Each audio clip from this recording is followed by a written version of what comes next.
તમે તો ઢાઢા એમ થઈને બેઠા છો. ચમ આ શ્રાવણ મહિનામાં 2 દાડા હેડ્યા પરા.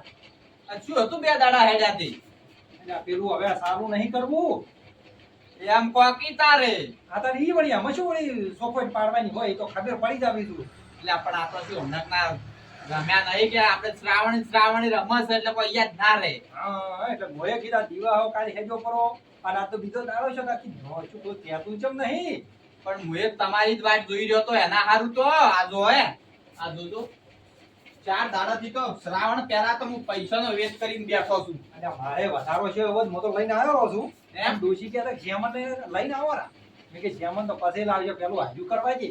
ઈ તો પસ લાજુ શેમન પેલા આ કરો મુએ તારા કેટલા જણા પાસે મજૂરી સડઈ રીતી બધાય પાછી ઘરે ઘરે ફરી અને આટલા ભેગા કર્યા છે રંબા હારું બોલો. અને પેલા જોનઈનો કોઈ બીજો ફોન બીજો નહીં આવ્યો.